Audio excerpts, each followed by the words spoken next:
violencia contra las mujeres es absolutamente específica.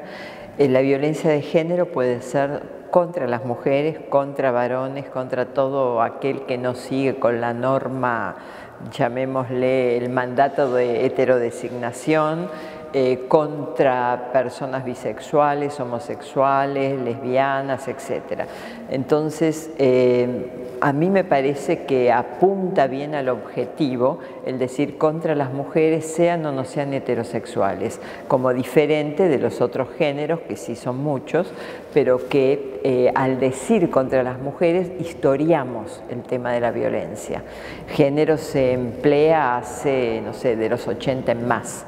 En cambio, mujeres, desde los orígenes de la historia, la vemos y la vemos claramente manifiesta, ¿no es cierto? Entonces es como situarla históricamente, ver lo rancia que es, lamentablemente, su eficacia, y circunscribe perfectamente el grupo al que va dirigido. Mujeres heterosexuales o no heterosexuales. Podríamos hablar de lesbofobia, y entonces también vamos específicamente a las mujeres no heterosexuales. Pero si yo digo género, incluyo varones gay, incluyo bisexuales, incluyo a todo el mundo, porque todos tenemos un género, es decir, todos nos hemos generizado de alguna manera, más ortodoxamente, menos ortodoxamente, más disidentemente, menos disidentemente, pero no podemos pensar en un ser humano que no tenga un género. Entonces sería violencia contra todos y nos resta especificidad en el objetivo al que nos referimos.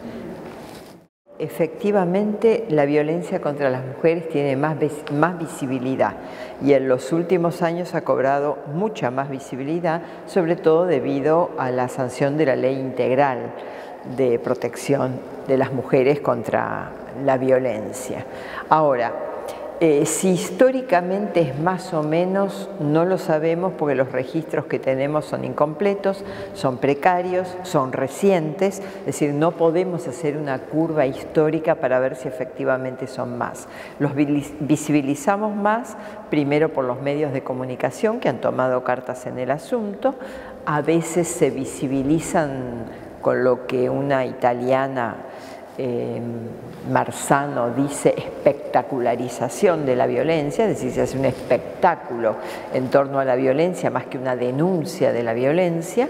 Y por otro lado, la segunda parte de tu pregunta tendría que ver con que efectivamente cuando en un modelo patriarcal, quienes siempre se han considerado, comillas, superiores, y no estoy diciendo individualmente cada varón, sino estructuralmente en mejor situación, en algún sentido más que el resto de la población, incluyo mujeres, puedo incluir no heterosexuales también, o no blancos, por ejemplo, se genera lo que yo denomino una violencia reactiva, es decir, es una especie de manifiesto contra a este intento de igualación, a este intento de romper con una jerarquía que muchas personas, varones, viven como una amenaza al lugar que ocupan.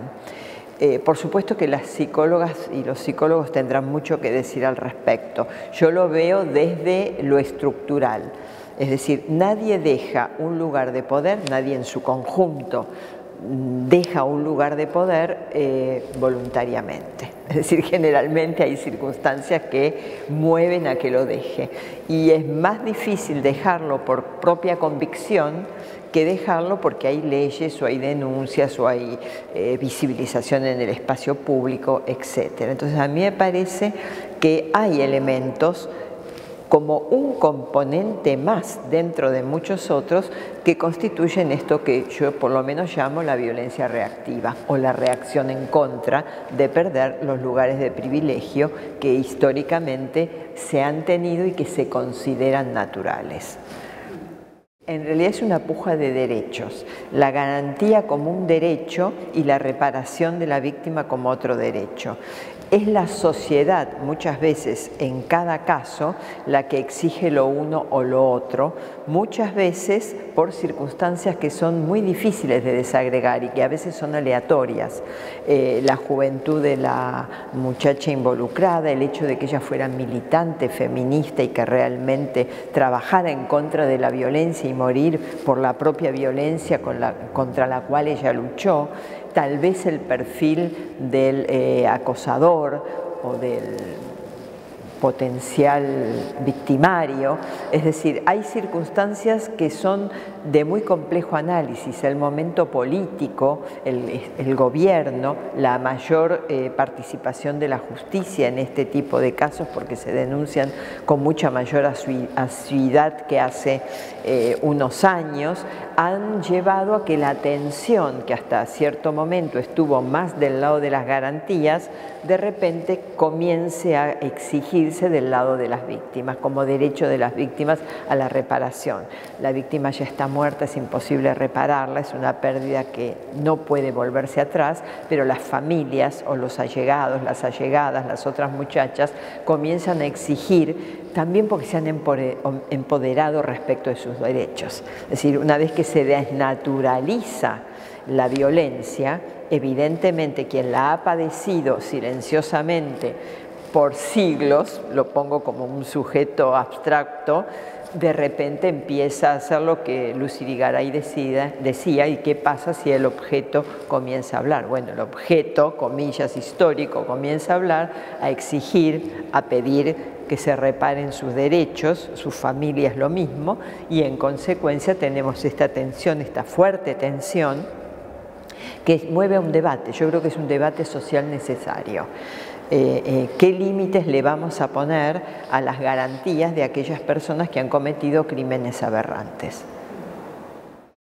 En principio defiendo la universidad pública como un lugar donde formamos ciudadanos igualitarios. Eso es en principio lo que yo querría rescatar. Y como derecho de ciudadanía, vivir una vida libre de violencia a mí me parece fundamental.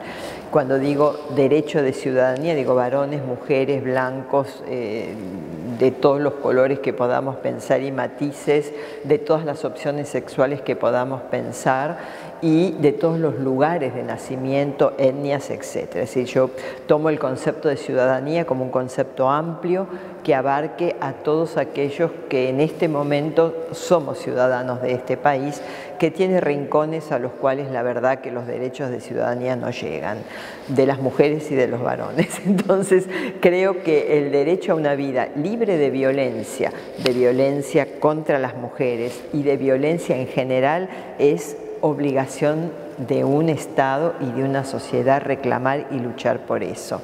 La universidad pública creo que tiene la herramienta de la educación común, de la educación para todos igual, de revisar sus propios preconceptos que puedan estar implementados por quienes somos miembros de la universidad pública. La universidad pública, uno podría decir, es una, no sé, una entelequia que se pone en práctica en quienes trabajamos en ella, ¿no es cierto?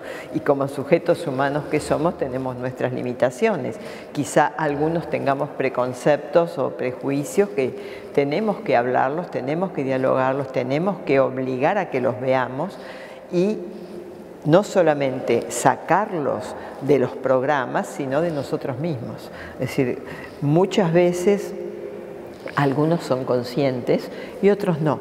Entonces me parece que ese examen de quiénes somos los que defendemos la educación pública y qué preconceptos o prejuicios portamos es parte del debate que nos debemos como entidad que desborda en la sociedad en la formación de ciudadanos iguales.